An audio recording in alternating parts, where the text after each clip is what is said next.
بھائیو بہت بڑا مجمع ہے اور الحمدللہ اکثر نوجوان بیٹھے ہو، اگر آج آپ توبہ کرو گے اللہ خوش بڑا ہوگا۔ توبہ کے لیے کوئی عمر کی قید نہیں ہے، پر جوانی کی توبہ اللہ کو بہت پسند ہے۔ عمر تو کٹی عشق بھتا میں مومن، آخر عمر میں کیا خاک مسلمان ہوں گے۔ نہیں، یہ مومن تو بڑا نیک آدمی تھا، ویسے شاعری کے ترنگ میں یہ شعر کہہ دیا، آخری پل میں بھی توبہ کرو تو اللہ معاف کرنے کے لیے تیار بیٹھا ہوا ہے۔ بنو اسرائیل میں ایک نوجوان تھا، اس کا نام تھا کفل، ترمذی کی روایت ہے۔ وہ روزانہ رات کو نئی لڑکی پہلو میں لاتا تھا، شراب اور عورت اس کے ہر رات کا کام تھا۔ ایک رات ایک لڑکی کو لے کر آیا 60 دینار پر، آج جو سونے کا ریٹ پہنچ چکا ہے اس پر 60 دینار اب 10 لاکھ کے برابر ہو چکا ہے۔ ایک عورت کے لیے ایک رات کا حرام 10 لاکھ روپیہ خرچ کرنے والا کتنی دولت ہوگی؟ جب اس لڑکی کے ساتھ کمرے میں الگ ہوا ہے تو اس کی طرف دیکھا تو اس کے خاموش آنسو ٹپک رہے تھے۔ تو کفل کہتا ہے کیوں رو رہی ہو؟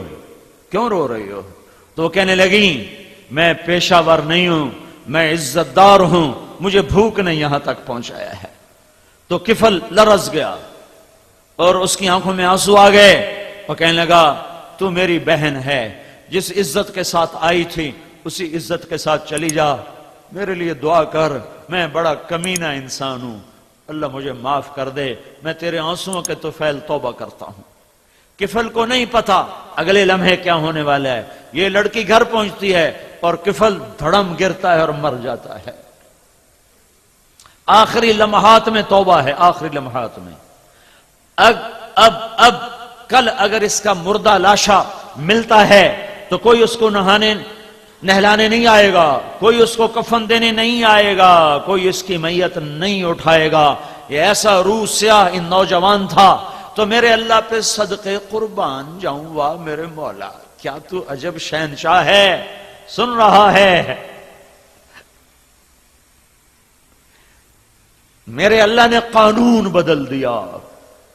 آخرت کی باتیں چھپی ہوئیں، برزخ کی باتیں چھپی ہوئیں، پر میرے اللہ نے قانون بدل دیا۔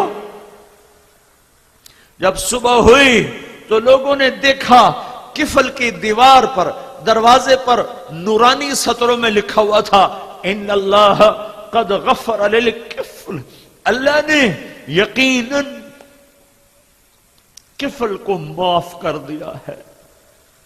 جاؤ جنازے کا انتظام کرو، جاؤ کفن دفن کا انتظام کرو، رب کی رحمت اسے اپنے چھاؤں میں لے چکی، وہ اللہ کی رحمت کی جھولی میں آ چکا ہے۔ یہ تو بنی اسرائیل کا تھا، آخری پل کی توبہ نے اسے اتنا اونچا اڑایا۔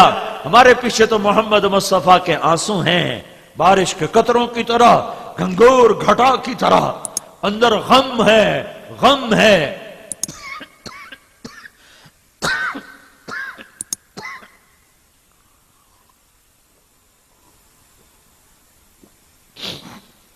تو میرے بھائیو ہماری توبہ تو بڑی جلدی قبول ہوگی۔ تو نیت کرتے ہو آج اللہ سے صلح کر لیں، کیا خیال ہے؟ کیوں بھائی کرتے ہو تو توبہ کرتے ہو، نیت بھی کہیے کہ نہیں؟ تو پھر کہو اپنی زبان سے یا اللہ میری توبہ، سارے کہو، زور سے کہو یا اللہ میری توبہ، پھر کہو ایک دفعہ سارے آخر تک یا اللہ میری توبہ۔ 3 دفعہ اس لیے کہلواتا ہوں کہ اللہ کرے تیسری دفعہ تمہاری زبان کے ساتھ تمہارا دل بھی بولے۔ جب دل بولتا ہے تو میرے رب کی قسم 16 سال ہوں یا 1600 سال ہوں، 20 سال ہوں عمر یا 200 سال ہو، جب آدمی کہتا ہے یا اللہ میری توبہ تو اللہ اس کے سارے ایک دم معاف کرتا ہے اور کہتا ہے جاؤ میں نے معاف کیا اور مجھے کوئی پرواہ نہیں ہے۔ تو یہ سارا مجمع جو اس وقت بیٹھا ہوا ہے اگر دل سے بولا ہے تو اللہ کی قسم خوشخبری لے لو کہ تمہارے سب معاف ہو گئے اور اللہ کی رحمت نے تمہیں گھیرے میں لے لیا ہے، ڈھانپ لیا ہے۔